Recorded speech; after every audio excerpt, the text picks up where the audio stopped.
Hey guys, how's it going? So today we made a quick trip out to my parents' garden to plant some bare root roses. We have 20 total. There are 10 At Last variety and 10 of the Senoritas, both of which we have in our garden already.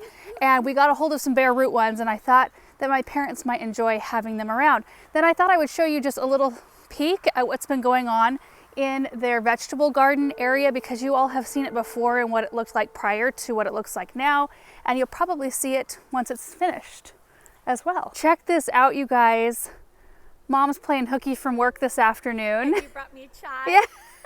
Why not? It actually has been a very rainy day. We woke up to pouring rain. It stopped for a brief moment this morning and then it started to pour again, and now like the sun is coming through the clouds, but it looks like we might get a little more rain, and I know we're supposed to get a bunch of wind. So we're gonna try to fit this rose planting in, because when you get roses bare root, you need to get them in the ground right away. So we kind of have to like get out here no matter what the weather's like. There used to be a wood fence that matched this one right there.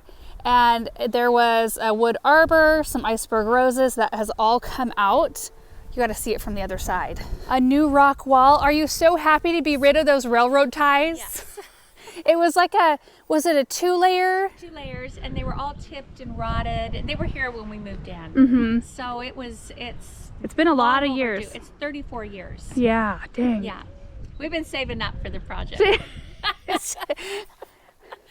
And oh my word, so there's the rock wall and the boxwood hedge to kind of carry on. You know, there's a lot of boxwoods in this garden, so kind of carrying on that interest. A new arbor. I like the arbor you found. It looks like us. Yeah, it does. Yep.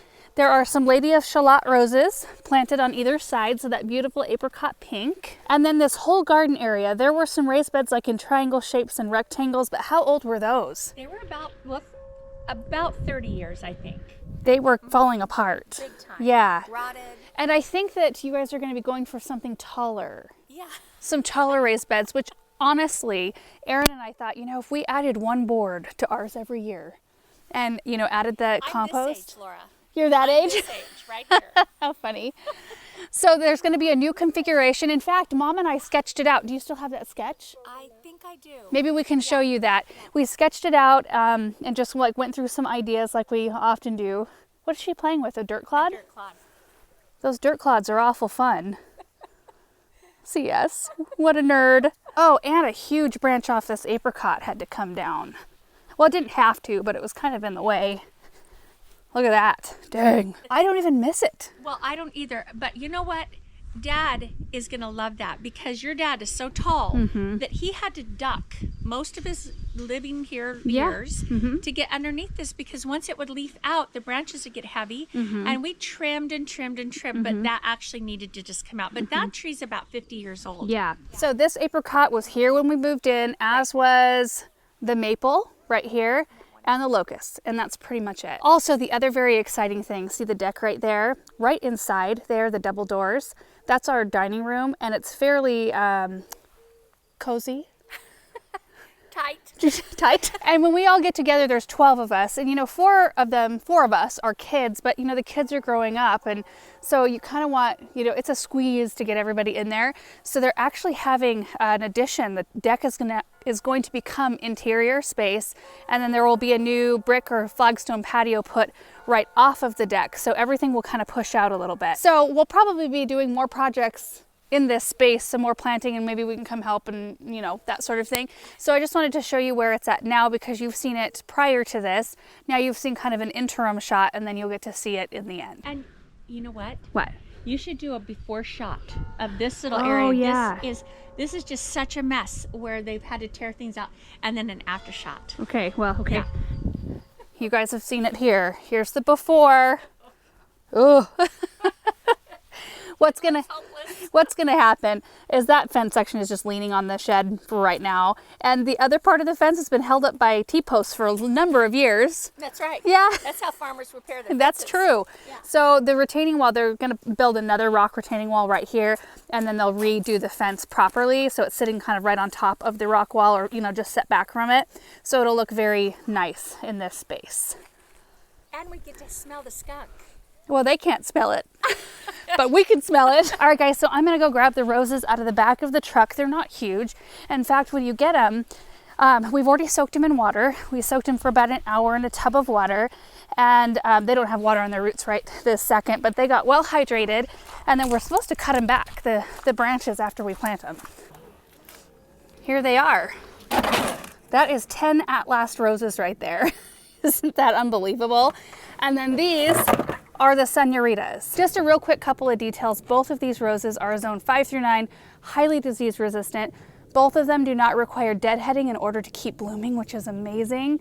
I prefer to deadhead ours if I have time to do that, because I think they look cleaner. But you know, some varieties of things you have to deadhead them to encourage more blooms, but that's not the case with these. The at last roses grow about 2.5 to 3 feet tall and wide is what the tag says. Here, mine get like between 3 and 4 feet tall and wide. They do really, really well. And then the Senoritas typically grow between 3 and 4 feet tall and wide. Both of them are in kind of that warm color family, like the warm orange. At last are kind of this just creamy peach color. They're so, so pretty and multi-petaled, fragrant. These Senoritas, their buds are kind of like a reddish orange, and then they open up to a very soft orange, and then they age out to a golden color. So since they're continually in bloom, you see all of those colors on the plant at really any given time during the growing season once, you know, they start to bloom. And they're gorgeous. They kind of look like a sunset sky, just pretty. We're gonna put 5 of the at last on this side and 5 on this side.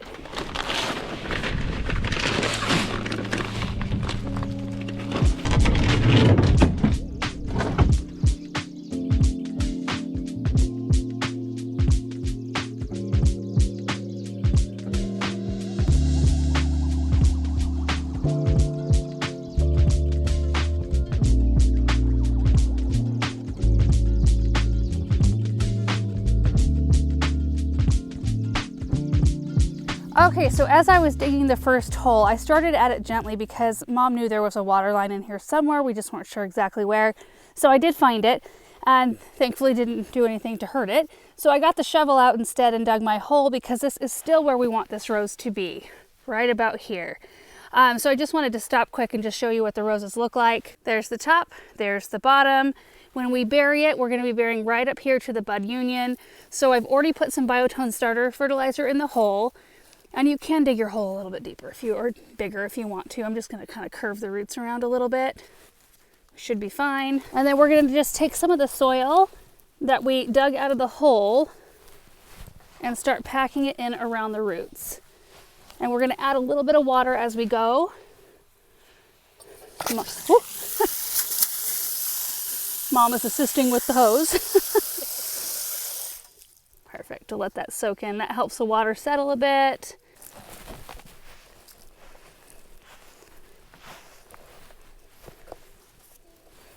Look at that clean and tidy job right there. Okay, so you can see there's still like water in this soil. Our soil is so saturated right now that it's going to take a while to settle in. So we just have to watch it as you water it more. That soil may settle a bit more, and you may need to add a bit more compost or something around it. Let's see, a couple little broken branches there, but that looks good. So that's what we're going to do with the rest of these.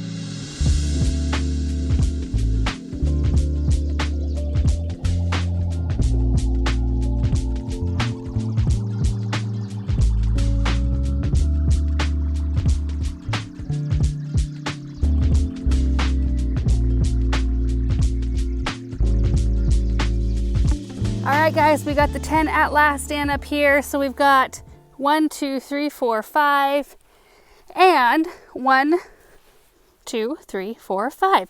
I ran into a peony on the left side of the arbor there, so we moved it right here. My question for you is, how often do you pay heed to the spacing requirements? Well, once in a while I do. These are going to be a solid hedge They're gonna look awesome. I want it to have some weight as a frame, and all of this grass is going to be removed with this, because the patio, the new patio, is going to come out clear to here, To the almost to the maple, right? almost to the maple. We're going to leave it some room for the trunk. Yeah. But then it'll come out here, so all that little pathway that's coming through right there will actually hop onto the patio, but it'll also curve around here and go out. So At Last will not be the only plant in this flower bed other than the boxwood. This will all be, this will all be flower bed. So we'll have shorter layers in front of that. I say we. So we'll have shorter layers. Funny. I think we're going to take a break from roses just for a second. We were going to try to find a spot for this right here. This is like it's a bicolor cypress? Cedar? It is a Snow Queen Lawson cypress. It grows 20 by 15. Yeah. Not here though. Maybe like if we were on the 12, west side of the state. 10 to 12. Maybe, yeah. But you can see it's got this yellow variegation on that kind of sagey blue-green. Really pretty.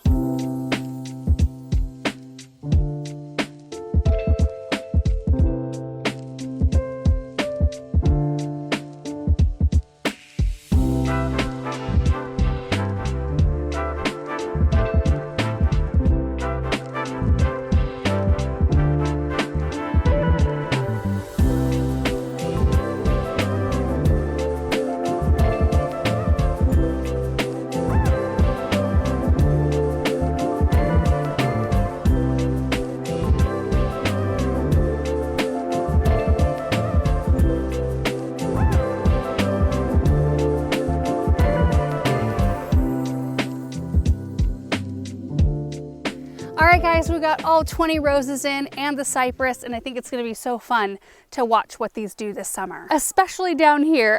I mean, you can hardly see the roses. There are actually 11. So there were 11 in the Senorita kind of bunch, and they start here. So kind of behind, this is a, hey Mom, is this a tulip tree or a linden tree? I can't remember. Tulip tree. Okay, so tulip tree right here.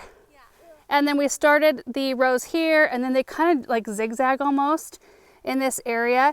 And the last one is right here. And then 2 are even up kind of on the hill. It's going to be such a beautiful massive color right here. And you know, as we turn this way, we have showed you this area before as well. It used to be an orchard. Now they have had it cleared because the orchard trees were so old. They weren't very productive anymore. And orchards honestly can be a tremendous amount of work. I mean, not only the, spraying and pruning, but harvesting is a lot of work as well. And sometimes, you have years, especially when you have a garden center, when you're not here enough to get those kinds of things done. So this area is going to be developed sort of like we're doing the South Garden, just kind of willy-nilly, a little bit more ease about it, and there's not going to be any formality. There's a few trees planted so far. There is a little sitting area at the other end that has a few boxes around it, but all of this is going to be like natural plantings and things that my parents see that they just like and want to plant somewhere. And honestly, it's one of the very few spots in the garden that gets full sun at the moment. It doesn't look like it right now, but in the morning until, boy, I want to say good late part of the afternoon, it gets a good amount of sun. So the rose is here, and then this cypress right here. As I was walking down these stairs, I thought it would be so pretty right by this pole, because it gets 20 by 15, even though that's what the tag says. It probably won't get that tall. It'll probably top out though right in here, and then you won't see this pole. I mean, you almost don't even notice it now because of all the trees and stuff around it, unless you look up and notice like, oh, there's a great big pole there. But that will help further mask it, and it's super protected in this area, which cypress need in our climate. So sheltered from afternoon scorching sun and from the wind. You've got a big bank of elderberries right here to help protect it. So that one will be very fun to watch grow, but I love this space. You're down here in the orchard area, and if you come through here, there's a whole bunch of bulbs planted in here. You can look through, you can see the neighbor's pond down there. The sky is really pretty this afternoon. Look at that. What a picture. And you guys, that is it for today's video. It was just so fun to get out here and do a little bit of planting, give you guys an update on how the garden's looking and some of the changes that are happening. I think my mom was just so excited to be able to look forward to this season of being able to get back out here after her whole ankle debacle last year, because you know she broke her ankle in July, right in the middle of summer, and really was out for the rest of the season. And even though she's taking things more tender, she really is doing a good job avoiding the things that she should avoid. And she does physical therapy, like very diligent about that, but she'll be able to be out here a lot more and tackle a lot more things than she could do last year. So it's going to be a fun year. Anyway, thank you guys so much for watching. We'll give you updates later on how these do, and we will see you in the next video. Bye.